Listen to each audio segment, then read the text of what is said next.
अस्सलाम वालेकुम स्टूडेंट्स, उम्मीद करता हूँ आप सब खैरियत से होंगे। स्टूडेंट्स, हम लोगों ने इस इक्वेशन को x के लिए सॉल्व करना है, इसमें से x को फाइंड आउट करना है। इंतहाई आसान है। चार फैक्टर्स दिए गए, इन चारों फैक्टर्स को मल्टीप्लाई करना इम्पॉसिबल है और हमारे पास x के चार आंसर्स आने चाहिए क्योंकि वेरिएबल 1 2 3 4 वेरिएबल्स इन्वॉल्व है। ठीक हो गया, और एक कांस्टेंट है। तो हम लोगों ने इसमें से x के वैल्यूज को फाइंड आउट करना है।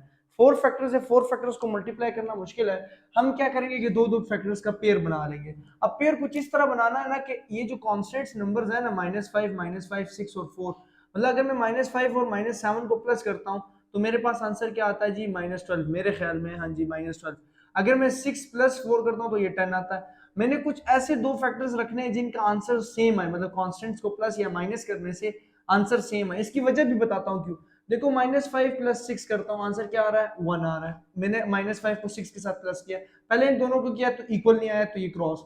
फिर -5 को 6 के साथ किया और -7 को 4 के साथ किया, तो ये भी अनकंफर्टेबल है। ठीक हो गया। अब हम आते हैं जी, -5 को हम कर लेते हैं -5 को +4 के साथ तो -1, और -7 को +6 के साथ तो -1, तो ये कंफर्टेबल हो गया। अब हमने क्या करना है कि जो ये -5 वाला फैक्टर है ना, ये सेटिस्फाई कर रहा है किस चीज के साथ, x + 4 के साथ। और इसी तरह x - 7 को हम लोग इक्वल कर लेंगे किसकी, 6 के साथ, मतलब मल्टीप्लाई करेंगे, और -504, मतलब 504 इधर आके माइनस का हो गया। ये करने की वजह ये थी स्टूडेंट्स, देखो अब जब मैं इन दो फैक्टर्स की आपस में मल्टीप्लिकेशन करूंगा ना, ये ब्रैकेट डाल लेते हैं। ठीक होगा, जब मैं इनकी मल्टीप्लिकेशन करूंगा सो x - 5 की एंड x + 4 की, और इसके साथ आपस इन दोनों के अलग अलग पेयर्स बना ले, क्योंकि दो दो के पेयर्स, तो इनमें से एक टर्म सेम हो जाएगी और इस टर्म को मैं लेट कर लूंगा। समझिएगा कैसे, देखें, इन दोनों के आपस में मल्टीप्लिकेशन करो तो x + 4 के साथ मल्टीप्लाई होगा, -5 मल्टीप्लाई हो जाएगा x + 4 के साथ, और ये पेयर बन गया। ठीक हो गया, ये क्या बन गया, पेयर। इसी तरह हम ये दूसरी साइड x को हम मल्टीप्लाई करेंगे x + 6 के साथ, और -7 को मल्टीप्लाई करेंगे x + 6 के साथ, तो और -504 =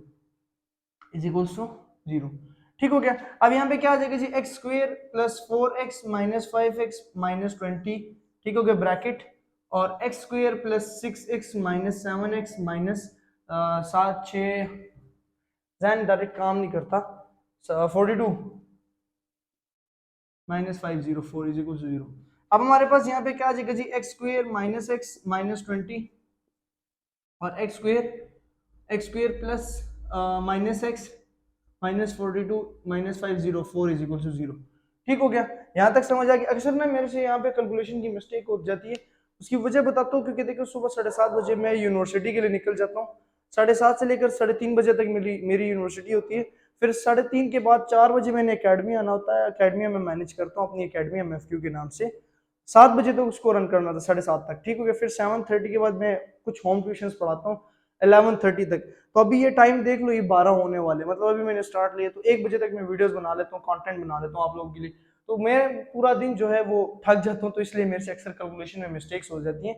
तो इसलिए मैं माजरत खाऊं, लेकिन मैं कोशिश करता हूँ कि अपने साथ ये सही आप लोगों को समझा सकूं, क्योंकि मेरा इंटरेस्ट जो है वो यूट्यूब में ज्यादा है, मतलब कंटेंट क्रिएशन में मेरा इंटरेस्ट ज्यादा है। और तो इसलिए साथ ये शौक भी पूरा कर रहे हैं। तो मैं आप उम्मीद करता हूँ कि फिर भी आप लोगों को समझ आ जाती होगी। तो मैं पूरा दिन बिजी रहता हूँ, इसलिए मसला ये है ना। फिर सैटरडे संडे भी आता है तो मैं एकेडमी के मैनेजमेंट्स देख रहा होता, जो मतलब सारा कुछ मेल्स और फीस और वो सारा कुछ मैंने देखना, सफाइयाँ एकेडमी की। ठीक हो गया, एंड बच्चों को मैनेज करना, और वो सैटरडे संडे वीकेंड पे जो काम मतलब जमा किए हुए थे, तो वो मतलब जिंदगी बड़ी बिजी है।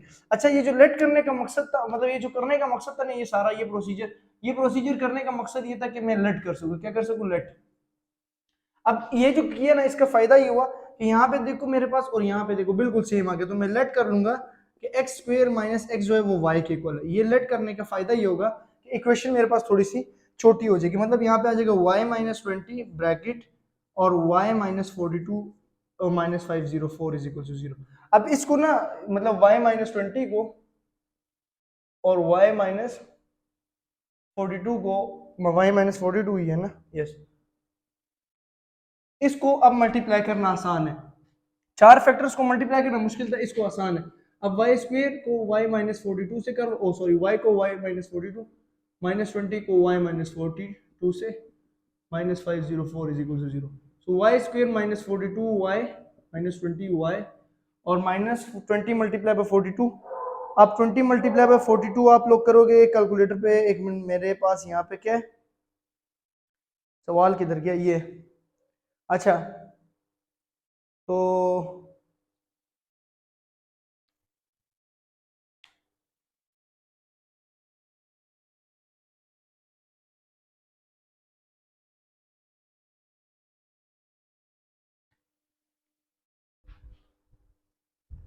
ठीक है, अब आप लोग कैलकुलेटर से इसको मल्टीप्लाई करो तो +804 -504 समथिंग आता है। ठीक हो गया, 804 नहीं 840 माइनस, मेरे पास ये कैलकुलेशन हुई हुई। अब आप क्या करोगे, वाई स्क्वेयर -42 -20 62 वाई आ जाएगा, yes 62 y, yes 62 y plus, और ये 330, ये कैलकुलेशन देख लीजिएगा यार, क्योंकि ये कैलकुलेशन आप लोगों ने लाजमी कैलकुलेटर पे करनी है, क्योंकि ये तो बच्चों वाला काम है। अब इसकी करते हैं फैक्टराइजेशन। ठीक हो गया, फैक्टराइजेशन बड़ी इंपॉर्टेंट है। फैक्टराइजेशन के लिए इसकी मिडिल टर्म को ब्रेक कर देंगे। सो वाई स्क्वेयर -62 वाई को हम लोग फैक्टराइज करते हैं किस में, -56 वाई, -56 वाई, और फैक्टराइजेशन करनी है आप क्वाड्रेटिक फार्मूला लगा लीजिएगा, -6 वाई। ठीक हो गया, -56 और -6 y plus 336 is equal to 0। इधर से कॉमन ले लो तो y -56, और इधर से 6 कॉमन ले लो तो y -56। तो y -56 इन दोनों में से कॉमन आ जाएगा, और अंदर जो चीज बचेगी वो y -6 बचेगा इज इक्वल टू 0। y का एक आंसर आ जाएगा y -56 is equal to 0, y -6 is equal to 0। So y का एक आंसर आ रहा है 56 और y का दूसरा आंसर आ रहा है 6। अब ये यहाँ पे बात खत्म नहीं होती, रुक जाओ, बात खत्म होगी आगे।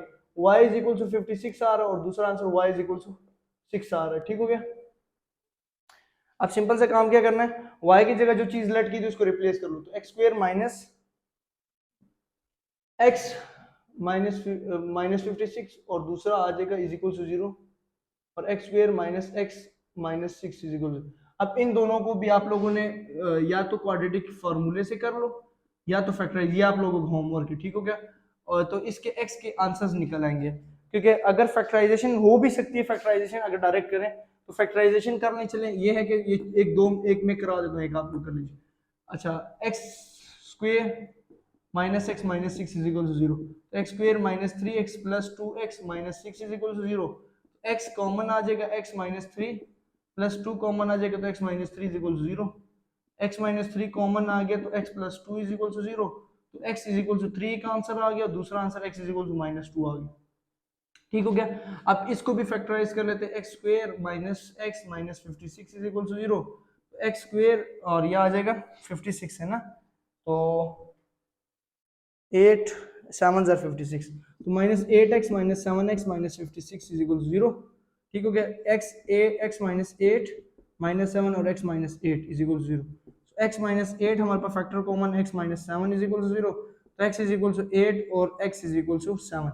तो x के कितने आंसर्स आ गए, x के 4 आंसर्स आ गए। तो हम इस तरह इसके आंसर्स को फाइंड आउट कर सकते हैं। x इज इक्वल टू +7 है, +7 सॉरी, ये +7 तो ये -7, इसका आंसर आ जाएगा। ठीक हो गया, तो हमारे पास यहाँ पे स्टूडेंट्स ये कहानी है पूरी, आप देख सकते हैं हमने x के 4 आंसर फाइंड आउट कर लिए। शुक्रिया।